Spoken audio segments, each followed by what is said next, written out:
kami, agar kami dapat menghadapi persoalan-persoalan itu Tuhan. Kami bukan hanya dari Budi saja Tuhan, tetapi dari setiap firman yang keluar dari Engkau Tuhan. Dan saat ini kami akan mendengarkan firman-Mu.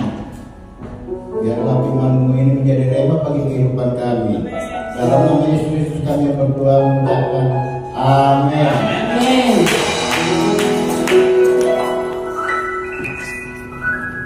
Shalom. Sebenarnya saya saat ini Pak Hokman, tapi Pak Hokman kan mana? Dia nggak bisa karena kurang sehat juga katanya. Firman Tuhan kita ambil pagi hari ini dari Ibrani 6 ayat 9 sampai 20.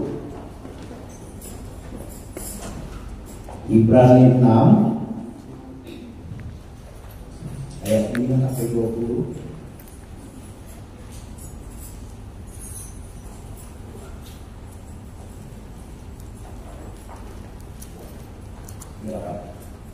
Ibrani 6 ayat 9 sampai 20. Sudah dapat? Ya, mari kita berdiri karena ini agak panjang. Saya yang pertama, selanjutnya Ibu selang-selingnya. Berpegang teguh pada pengharapan. Ayat 9. Tetapi hai saudara-saudaraku yang kekasih, sekalipun kami berkata demikian tentang kamu, kami yakin bahwa kamu memiliki sesuatu yang lebih baik yang mengandung keselamatan.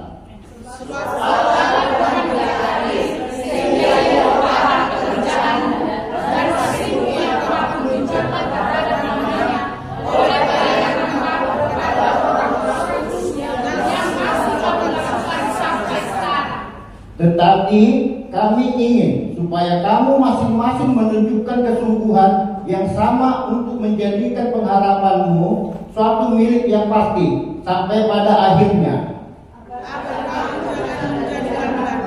Tetapi menjadi penurut-penurut mereka yang oleh iman dan kesabaran mendapat bagian dalam apa yang dijanjikan Allah. Sebab ketika Allah memberikan janjinya kepada Abraham, ia bersumpah demi dirinya sendiri, karena tidak ada orang yang lebih tinggi daripadanya. Karena sesungguhnya aku akan memberkati engkau berlimpah-limpah dan akan membuat engkau sangat banyak. Abraham menanti dengan sabar, dan dengan demikian ia memperoleh apa yang dijanjikan kepadanya. Sebab manusia bersumpah demi orang yang lebih tinggi, dan sumpah itu menjadi suatu pemohonan baginya yang mengakhiri segala bantahan. Karena itu, untuk lebih meyakinkan mereka yang berhak menerima janji itu akan kepastian putusannya, Allah telah mengikat dirinya dengan sumpah. Supaya oleh perbuatan tahan yang tidak berubah-ubah, tentang mana Allah tidak mungkin berdusta, dia yang mencari perlindungan, beroleh dorongan yang kuat untuk menjangkau pengharapan yang terletak di depan kita. Pengharapan itu adalah sau yang kuat dan aman bagi jiwa kita yang telah dilakukan sampai ke belakang tabir, di mana Yesus telah masuk sebagai perintis bagi kita ketika dia menurut peraturan Moses menjadi imam besar sampai selama-lamanya. Amin. Sudah Bapak Ibu duduk. Ya, kita mulai dari ayat 9. Tetapi hai saudara-saudaraku yang kekasih, sekalipun kami berkata demikian tentang kamu, kami yakin bahwa kamu memiliki sesuatu yang lebih baik yang mengandung keselamatan. Naskah ini dituliskan karena pada saat itu ini orang Kristen mengalami pergumulan yang berat, di mana orang Kristen itu ditekan sebagai sebuah ajaran baru dianggap ajaran bidat, sehingga dalam segala urusan segala sesuatu mereka dipersulit. Makanya banyak orang yang sudah mengikuti Yesus menjadi mundur lagi kembali ke agama sebelumnya. Dan saat ini juga mungkin di kita sendiri, mungkin kita bertanya, saya sudah melayani Tuhan, tapi gara-gara seseorang saya harus mundur. Gara-gara seorang saya harus mundur, saya nggak sejalan lagi. Misalnya tadi saya sama Muhammad Tasya, kami nggak sejalan, benar Muhammad Tasya itu semua itu. Ya kita nggak tahu kan, suatu waktu pasti ada persoalan. Ya. Tapi masalahnya, apakah kita yang ditimpa masalah itu atau masalah itu yang kita sebagai pemacu kekuatan bagi kita, itu yang menjadi masalah. Di sini katakan sebab Allah bukan tidak adil.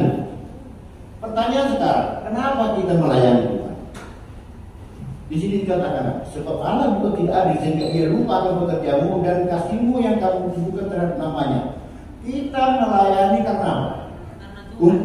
Karena Tuhan. Artinya kita melayani bukan untuk selamat. Kita melayani. Di sini diingatkan kalian itu sebagai bangsa yang mengikut Kristus, ingat untuk menjadi pengikut Kristus itu ada janji keselamatan. Amin. Yesus bilang sebelum dia pengajaran, saya harus kembali ke surga untuk menyediakan tempat bagi kalian. Artinya Yesus kenapa dia harus ke surga? Untuk menyiapkan kita tempat di surga. Akulah jalan kebenaran hidup. Tidak ada yang dapat mendapat kepada Bapa kalau tidak. Artinya, walaupun banyak persoalan, banyak tantangan, jemaat pada saat itu ingat satu hal apa? Keselamatan. Ingat, keselamatan itu pasti. Nah ini caranya ini. Percaya nggak keselamatan yang dijanjikan Yesus itu pasti? Saya pasti selamat. Itu dulu. Wah masa? Ada yang juga berkurang masa? Jadi saya berbuat baik untuk apa? Saya melayani Tuhan untuk apa? Kalau memang keselamatan itu pasti kan? Tapi Yesus di dalam naskah semua menjanjikan bahwa keselamatan itu pasti. Jadi kenapa kita melayani Tuhan? Karena memang kita berselamat. Kenapa kita melakukan perbuatan baik? Karena memang kita sudah selamat. Jadi kita nggak perlu gentar lagi dalam segala hal. Karena Tuhan Yesus sudah menjanjikan keselamatan hanya melalui Dia. Kita tidak boleh ragu dengan iman kita sendiri. Saya mau tanya kepada Bapak, apakah kita ini jemaat biasa aja atau itu melayani Tuhan? Saya percaya gereja ini, pemain musik, saya pengkhotbah atau PLC itu bukan, itu hanya bekerja untuk memimpin ibadah. Tapi kalau melayani sebenarnya di mana? Di luar, ladang-ladang menguning.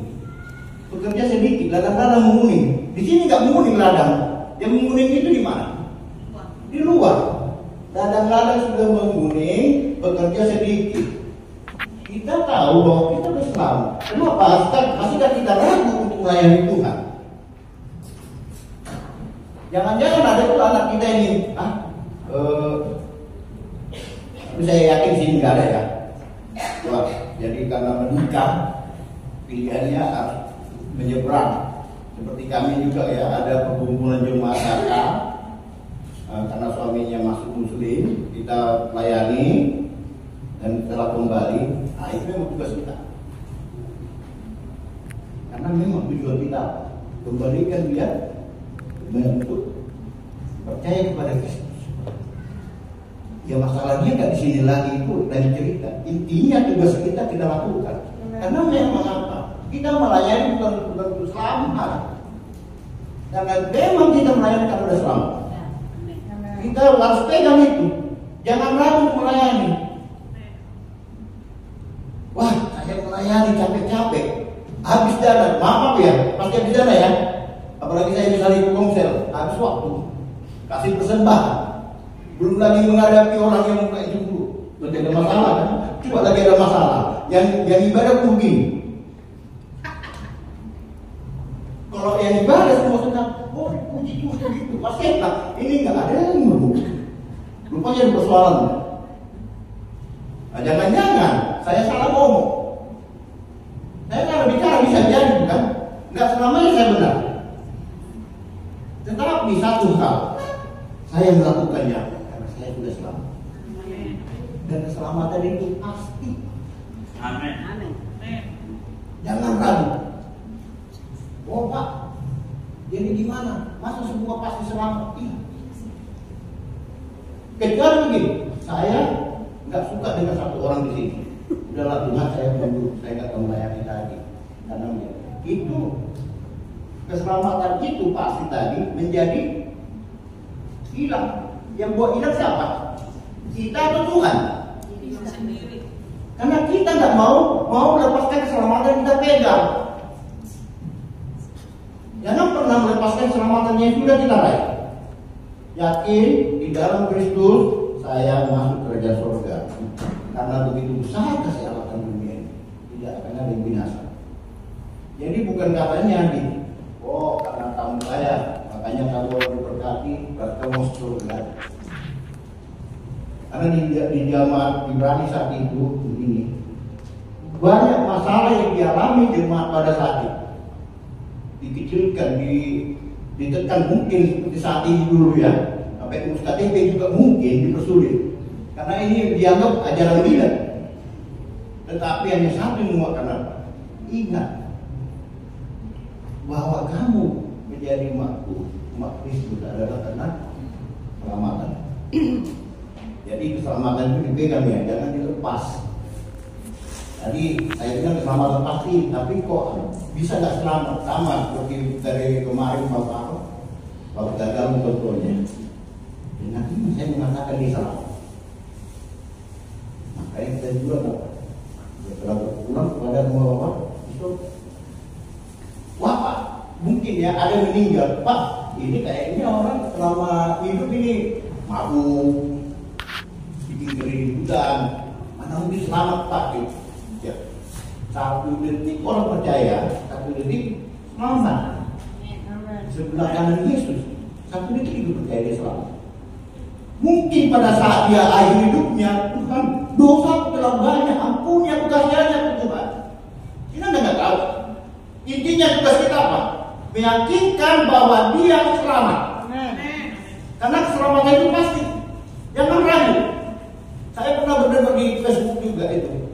Wah, keselamatan enak banget kamu bilang kepastian. Lah, kalau bapak nggak percaya saya selamat, nanti bapak kalau meninggal, semoga amal ibadahmu diterima sisi Tuhan ya.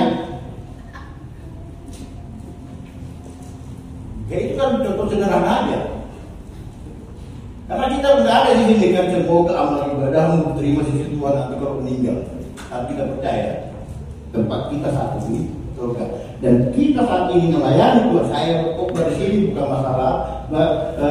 Saya siapkan ini materi. Wah gimana ini? Biar jemaat bisa menang. Ini harus pergumulan. Kalau cuma mendengar kan lumayan lah sebenarnya. Tapi kan bukan karena untuk selamat. Karena saya mengerjakan keselamatan. Karena aku tahu keselamatan itu pasti. Sebab Allah bukan tidak adil sehingga ia lupakan pekerjaanmu dan kasihmu yang kamu tunjukkan terhadap namanya oleh pelayanan kamu kepada orang-orang kudus yang masih kamu lakukan sampai sekarang. Tetapi kami ingin supaya kamu masing-masing menunjukkan kesungguhan yang sama untuk menjadikan pengharapanmu suatu milik yang pasti sampai pada akhirnya. Di dalam pertandingan kita harus latihan. Dan sebuah pertandingan lari misalnya, kita harus pelarinya harus latihan.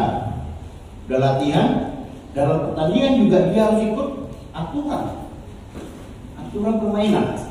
Sama. Kita juga diproses. Kita juga untuk melayani harus dilatih. Di mana dilatihnya? Di gereja ini. Nah, di sini kita kan cuma menikmati ibadah raya. Di mana? Komsel. Di komsel lah kita banyak bergumul, makanya kalau di komsel kita banyak diskusi. Kalau ada pertanyaan, silakan kita diskusikan bersama. Juga saya termasuk diminta, karena saya yakin ada tim-tim yang akan bisa mengajarkannya. Apa yang kurang di saya, ada yang menunjukin. Bukan berarti saya itu pasti lebih pintar, saya sanggup diskusi, bukan. Tapi saya percaya, saya juga belajar. Sampai sekarang saya masih belajar untuk melayani.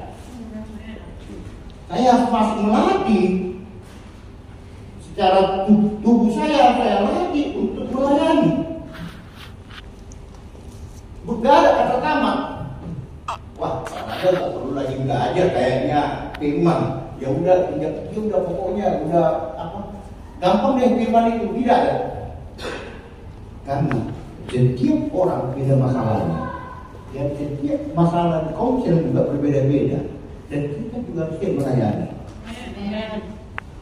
Karena di sini kata untuk menjadikan pengharapanmu suatu milik yang pasti. Artinya kalau kita memang untuk melayani berarti kita mempunyai pengharapan yang pasti. Kenapa dibilang? Kenapa dianggap di sini? Kalau kecewa, khawatir, takut itu dianggap dosa.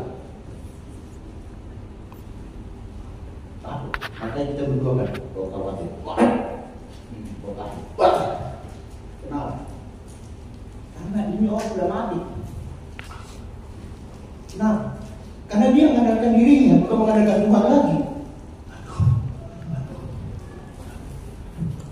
Kayaknya uang anak sekolah saya mudah sebentar. Karena mengandalkan diri. Ini kita di rumah mengandalkan Tuhan. Pengharapan. Kalau pengharapan sudah mati berarti kita dikhawatir. Kita tidak percaya lagi bahwa Tuhan itu ada. Jadi jangan dikatakan dosa itu hanya mencuri, berzina itu berdosa, merampok, khawatir juga dosa, takut.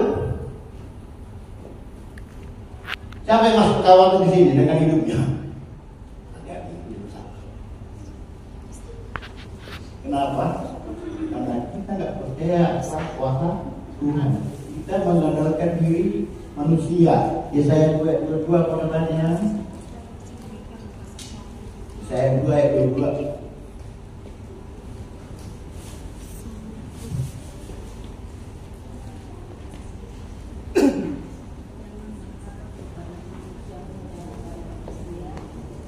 Jangan berharap pada manusia, sebab ia tidak lebih daripada hembusan napas, dan sebagai apakah dapat dianggap.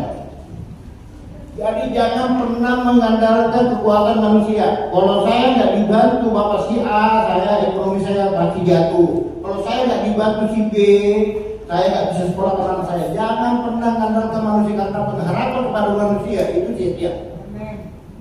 Anda akan kecewa, karena dia juga punya urusan sendiri. Gak mungkin dia mengutamakan kita daripada dirinya sendiri. Dan kita juga jangan pernah menyalahkan diri kita sendiri. Makanya kalau di konser kita bilang, masih ada takut hantu. Ingat, kita itu manusia hantu. Kenapa? Ada hantu yang hebat. Lalu nama Yesus, hantu pergi. Harus berani. Jangan jadi kita takut sama. Pokoknya ada ketawa ini. Masih ada kita yang takut hantu. Terus terang saya juga waktu mendoakan merinding-merinding. Tapi saya percaya, daripada Yesus keluar gitu. Walaupun merinding semua. Waktu dulu mendoakan rumah Pak Okman, merinding semua ini. Sampai naik semua Pak. Tapi saya hanya percaya apa? Ada Tuhan yang bisa. Daripada Yesus keluar. Walaupun udah merinding. Kenapa? Karena saya percaya ada Tuhan yang besar. Kalau saya mengandalkan pikiran saya, lari gitu kan. Gak jadi kita mau dipakai Tuhan, kita mau dipakai untuk masyarakat. Kita harus percaya ada Tuhan, ada pengharapan. Saya juga bisa mendoakan manusia hantu begitu. Bermukil, kuasa kenapa pergi? Jangan malah kita yang takut. Tidur pun sampai harus dibawa kolong, gak berani di atas katanya. Kenapa? Kalau enggak, penuh, gede-gede. Ada Tuhan, ada pengharapan dalam Tuhan. Apalagi kita yang melayani Tuhan, harus kita berani di depan. Mau pasukan gelap itu, kalau di TV itu ada tekanan saya lihat bangunan-bangunan itu saya lihat. Tapi saya bayangin juga sebenarnya ada apa sih di situ? Tapi kan nggak pernah lihat ya. Saya nggak mau percaya dengan TV, tapi memang ada kuasa kegelapan. Tapi saya percaya dalam nama Yesus, kalau saya pergi situ saya bisa usir hantunya. Jangan mengandalkan diri sendiri. Nanti dicekik leherku, nggak mungkin aku mencekik leher. Dia nggak punya daging. Dia adalah roh. Roh berlawanan dengan roh. Kalau kesurupan itu kata rohnya. Itu biasanya terkadang melawan. Tapi kalau kita percaya bahwa di dalam Yesus tidak ada kuasa gelap, karena ada Tuhan yang hidup bersama. Jadi jangan khawatir, jangan takut.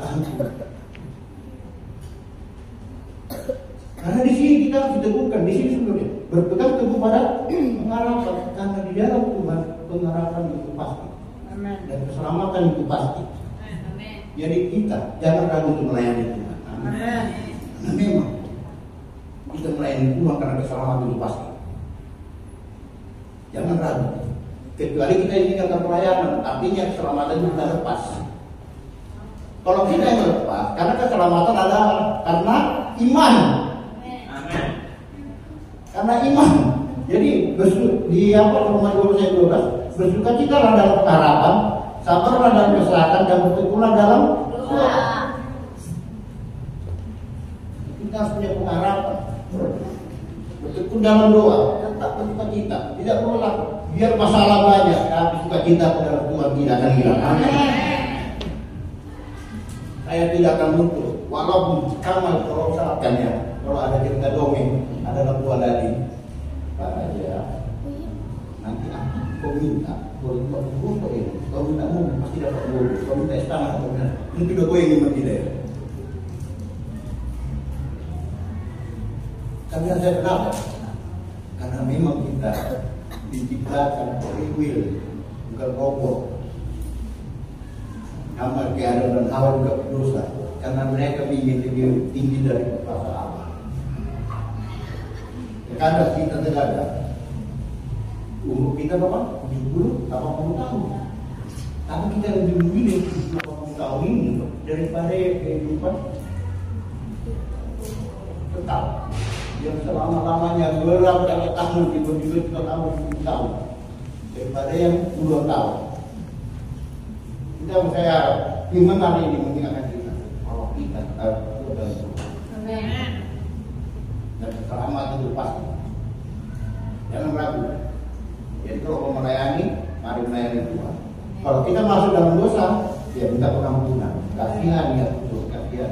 Kayak ketua umum suka sama Farisi. Jangan karena kita merasa tidak melakukan dosa, kita merasa sudah kudus. Saya kan pendeta dan melayani Tuhan. Berarti di surga tidak boleh. Itu sama dengan saya menjadi orang Farisi. Tetapi saya harus minta Tuhan ampuni dosaku, baik yang disengaja maupun yang tidak disengaja, karena banyak dosa yang tidak sengaja. Dan juga waktu kita melayani Tuhan, banyak anggota bersoal kita terkadang kan kebablasan, ada masalah jemaat terkadang. Sekarang kita kan, saya sendiri mendengar itu, kok saya nggak tahu ada masalah jemaat. Kenapa nggak ngomong ya sebelumnya? Seperti kemarin kan ada perkumpulan itu yang mau muslim yang dari ya teman kita dulu lah, itu konsep karena Katolik sama KBB kita tidak kira sekarang di sini. Itu KBB ada beribadah di konsep kita, daftar semua sama Katoliknya. Makanya memang kita melayani KCP itu harus karismatiknya itu. Tapi ada aja yang dari KBB juga mau kan.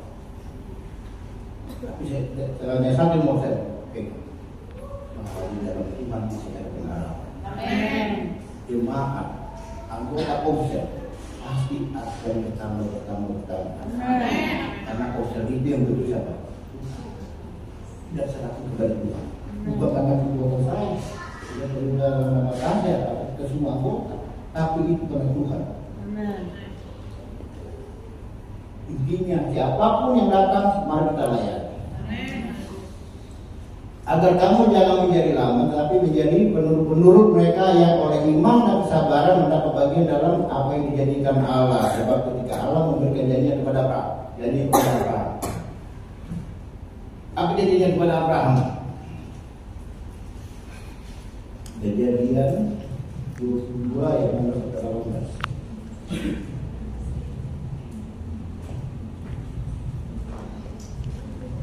Katanya, aku bersumpah demi diriku sendiri. Tuhan bersumpah demi dirinya sendiri ya. Kita bersumpah untuk yang lebih tinggi. Sumpah demi Tuhan.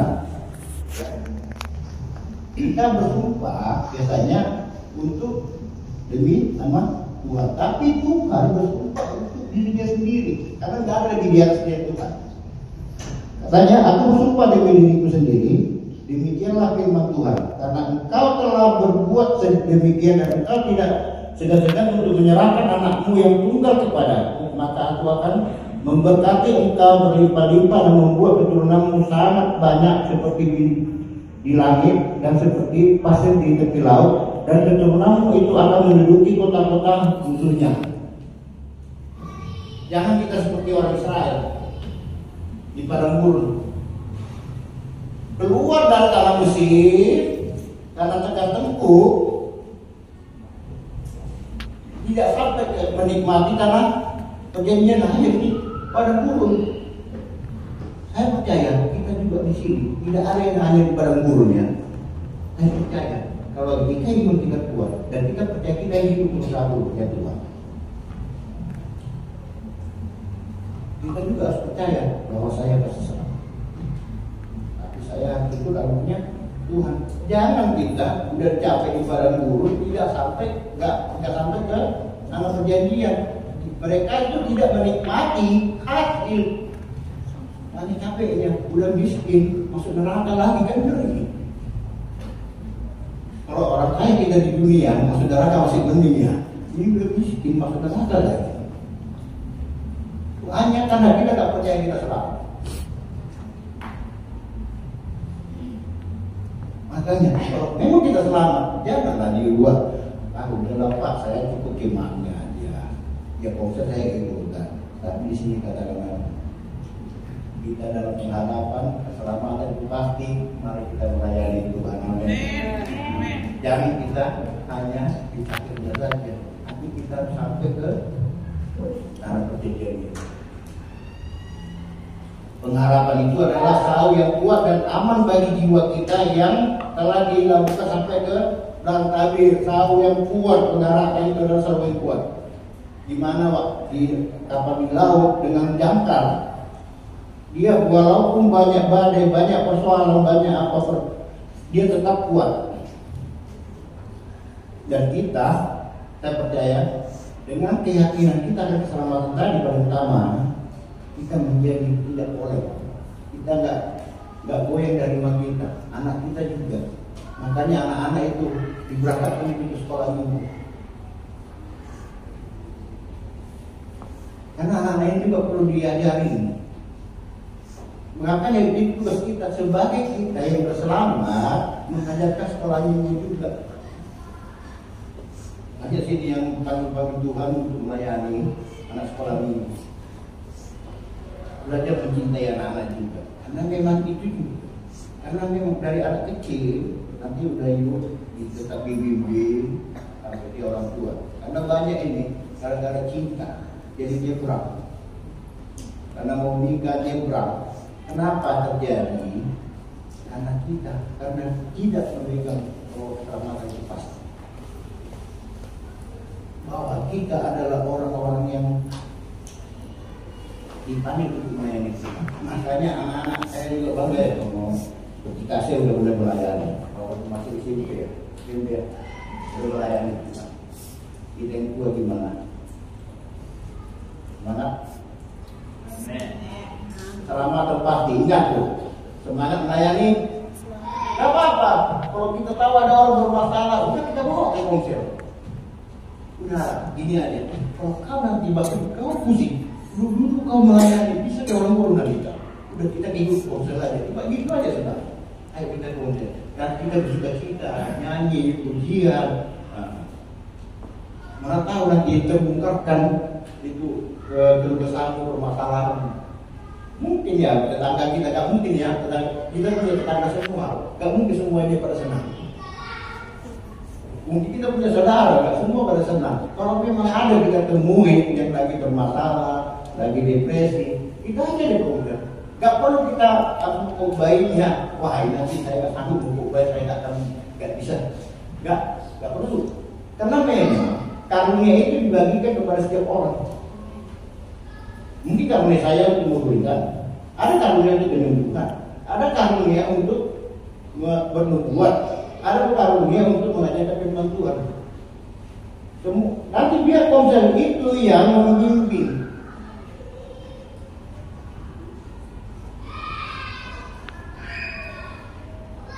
Walaupun dia banyak persoalan, tetapi dia tetap punya pengharapan, selalu yang kuat. Artinya di dalam persoalan apapun kita tidak percaya dari ibu kita. Amin. Ini kan bukan bermasalah semua sebenarnya. Atau ada yang nggak bermasalah tuh kita? Ada nggak bermasalah? Nah, berarti nggak bermasalah semua. Nah, saya percaya di firman hari ini mengingatkan kita bahwa di dalam Tuhan bersama saya tidak akan goyah. Saya seperti salib yang kali tidak akan goyah oleh angin badai apapun. Amin. Saya percaya hari ini firman mengingatkan kita di mana Yesus telah masuk sebagai perintis bagi kita. Yang terakhir, di mana Yesus telah masuk perintis bagi kita ketika Ia menurut peraturan Melkisedek menjadi imam besar sampai selama-lamanya. Oh ya, Melkisedek agak bingungnya. Melkisedek Ibrani 7 ayat 2-3. Nah, apa yang Melkisedek? Ibrani 7 ayat 2-3. Oke. Kepadanya pun Abraham memberikan 1/10 dari semuanya. Menurut arti namanya Melkisedek adalah pertama-tama raja kebenaran. Melkisedek ya, raja pertama-tama raja kebenaran dan juga raja Salem. Artinya apa? Yaitu raja damai sejahtera. Salem. Itu Melkisedek, raja damai sejahtera. Ia tidak berbapak, tidak beribu, tidak bersisila, harinya tidak berasal dari dan hidupnya tidak berkesudahan. Dan karena ia dijadikan sama dengan anak Allah, ia tetap menjadi imam sampai selama-lamanya. Artinya bahwa ini adalah gambaran Yesus itu. Yesus yang datang kepada Abraham, sehingga Abraham juga memberikan 1/10 dari penghasilannya, karena dia percaya kepada imam bahwa Yesus itu adalah imam. Dan kita juga di sini diingatkan, ketika kita juga dapat berkat, jangan lupa berkat Tuhan. Amin. Ketika persembahan kita kepada Tuhan. Amin. Karena kalau tahu di sini Melkisedek ini siapa, ini jelas ya. Tidak berbapak, tidak beribu. Tapi kalau orang Yudaisme mengatakan ini keturunanmu, keturunan dari ketiga darimu. Tapi kita lebih percaya kepada Alkitab. Ada ajaran nanti itu berdasarkan menurut Yahudi, ini Melkisedek ini keturunan dari Nuh. Berarti ada bapak dan ada ibu. Tapi kalau kita lebih percaya kepada Alkitab, Alkitab mengatakan apa? Tidak berbapak, tidak berarti dia adalah Tuhan ini. Amin. Dan di perjanjian lama juga Tuhan juga telah hadir. Jadi bukan hanya di perjanjian baru kita bilang Tuhan itu hadir, Yesus itu ada. Tiap awan, tiap api juga itu adalah Yesus. Tuhan menyertai perjalanan bangsa itu. Cuma dia berupa yang awan dan yang api. Kalau di perjanjian baru dia berupa manusia di dua. Saya percaya apapun itu persoalan kita, jangan lupakan Tuhan. Amin. Mari kita bersama-sama melayani Tuhan. Amin. Mungkin di kita ini makanya banyaklah berlatih, lalu mengikuti alur. Ya silakan nanti konsul itu juga bertanya, diskusi sebagai latihan. Mana tahu tidak juga dipakai. Menanya saya kalau diri di sini sama baru dan siapa saja. Tapi saya bisa disuruh diri di sini. Kenapa? Karena dilatih. Percayalah bahwa Tuhan tidak akan meninggalkanmu. Mari kita tim altar.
kuat di dalam Tuhan.